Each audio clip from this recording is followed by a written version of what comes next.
Assembly జరుగుతుంది. కనీసం ఈసారైనా అటు పాలకపక్షమైనా ప్రతిపక్షమైనా ఆంధ్ర రాష్ట్రానికి జరుగుతున్న అన్యాయం గురించి ఆలోచన చేయాల్సిన అవసరం ఉంది. ప్రతిపక్ష నాయకుడికైతేనేమి పాలకపక్ష ముఖ్యమంత్రి గారి జగనన్న గారికైతేనేమి లేఖలు రాయడం జరిగింది.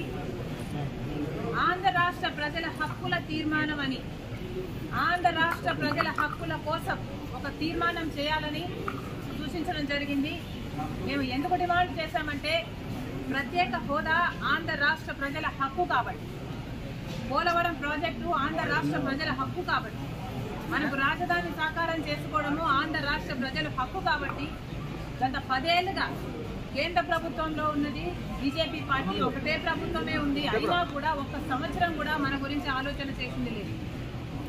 ఇంతకుముందు 5 సంవత్సరాలు చంద్రబాబు గారు ముఖ్యమంత్రిగా ఉన్నారు, ఆ తర్వాత ఇప్పుడు 5 సంవత్సరాలు జగనన్న గారు ముఖ్యమంత్రిగా ఉన్నారు. కానీ ఇప్పటి వరకు కూడా ఆంధ్ర రాష్ట్ర ప్రజల హక్కుల గురించి ఎవరూ ఆలోచన చేసింది లేదు.